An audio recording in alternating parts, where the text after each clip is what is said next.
जद भाई, मैं अगर आपको कहूँ कि are you an easy person to get along with? अब मैं दुनिया का सबसे डिफिकल्ट आदमी हूँ। आप मेरे साथ 2 दिन रहे, आप टक्करे मारेंगे दीवारों में। नहीं, मैं आपके साथ रहा हूँ, हमने वो पहाड़ों में वो जाके अच्छे शूटिंग की वक्तों हुई है। में जब मैं जरा नॉर्मल होता था तब के वक्तों में, अब रहे में बड़ा मजा आया था। खैर मुझे याद है सारा वो। पता नहीं, डिफिकल्ट आदमी इस तरह से हूँ कि अब वो इंसान की जिंदगी के साथ साथ इंसान इवॉल्व हो जाता है, फिर उसकी वो पक्की हो जाती हैं चीजें। तो आई डोंट नो, मुझे लगता है मैं डिफिकल्ट हूँ। वैसे पीपल लव मी, मेरे दोस्त मेरे साथ बड़ा टाइम स्पेंड करते हैं सारे। हाँ, नहीं नहीं, मतलब मैं वही जानना चाह रहा हूँ, आप अभी तक सिंगल लाइफ? अच्छा, सिंगल? ओ हो, हाँ बहुत गहरा क्वेश्चन कर लिया आपने ये। हाँ। हालांकि वो क्या है, वो होता है ना कि मतलब हालांकि आपने एक दो दफा ट्राई की है।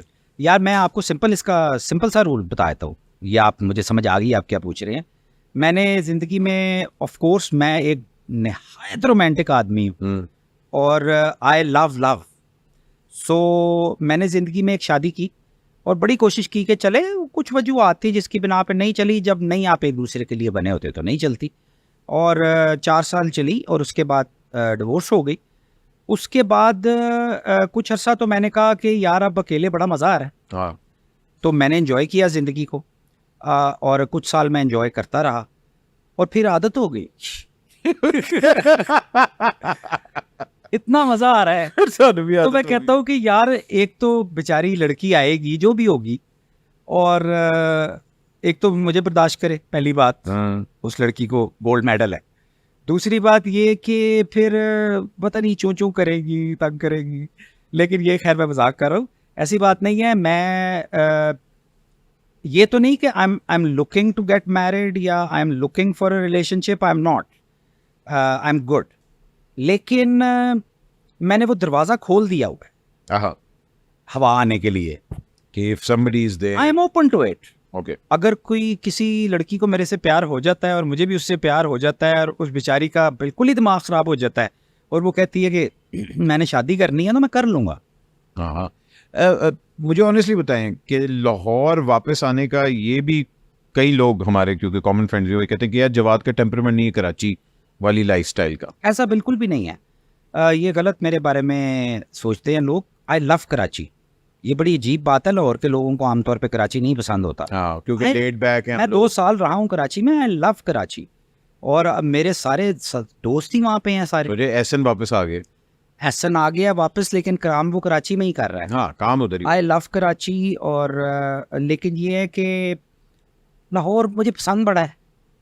एक एयर में एक सुस्ती और एक रोमांस है। रोमांस है। आई डोंट नो, कुछ है इस एयर में। Romance is the right word. Romance। बड़ा अच्छा वर्ड यूज किया, रोमांस है।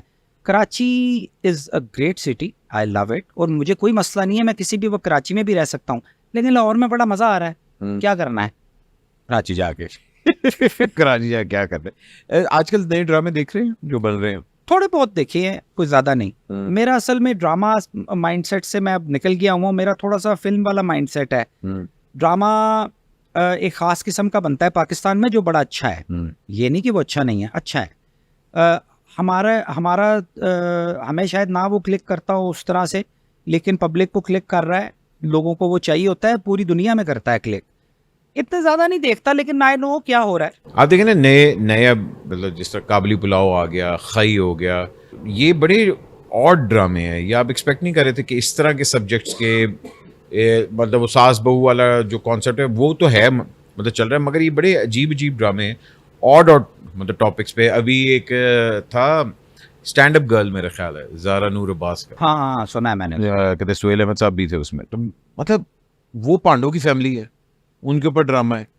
ये जो अब एक आ रहा है, एक एजुकेटेड मतलब पैरेलल ड्रामा जिसको मैं कहूँगा, ये एक बड़ा यार ऑडियंस को एजुकेट कर रहा है। ये वक्त की जरूरत है, क्योंकि दुनिया बहुत चेंज हो गई है। हाँ हम जिस दौर की भी बातें कर रहे थे वो कोई और दौर था। हाँ। वो कोई और टाइमलाइन थी।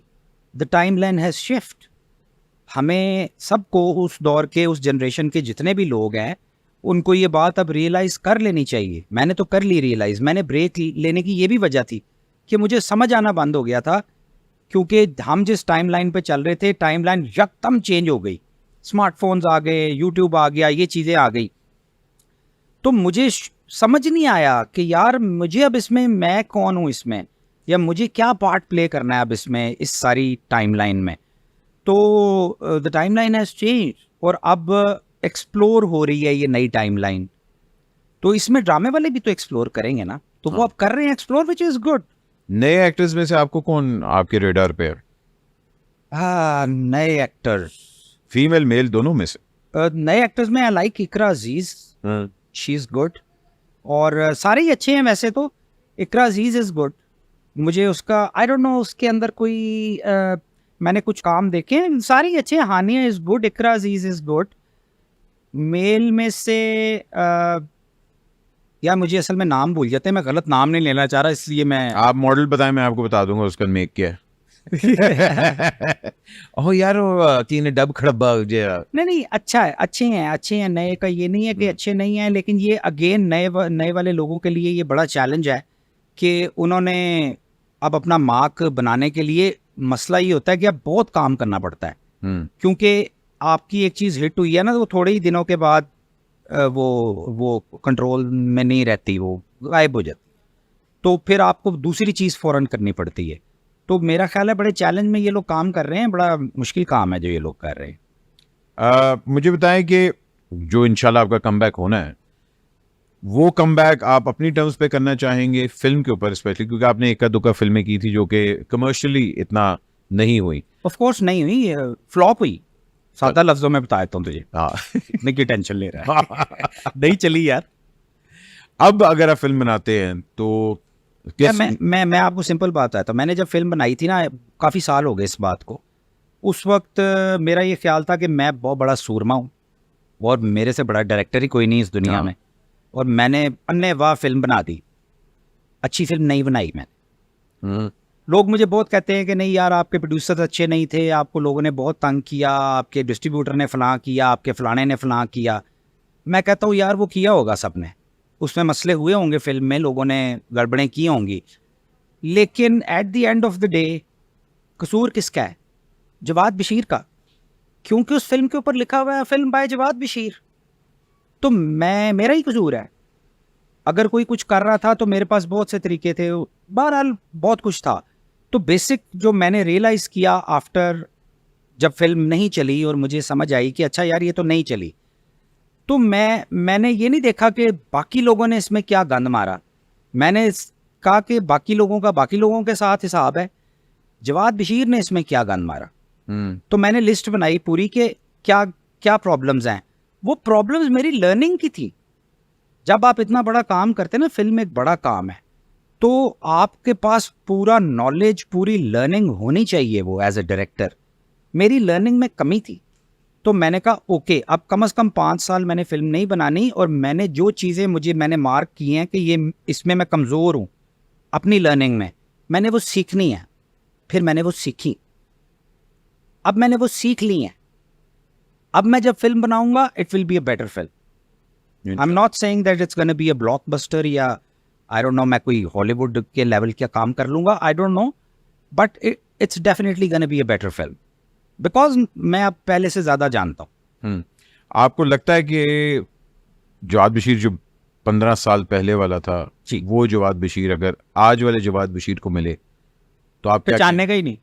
वो कहेगा भाई तू कौन है, तू कहाँ से आ गया, तू क्या कैरेक्टर है। और ये वाला भी कहेगा कि वो तू किस तरह का आदमी है। समझ नहीं आ रही, गड़बड़ हो जा रही।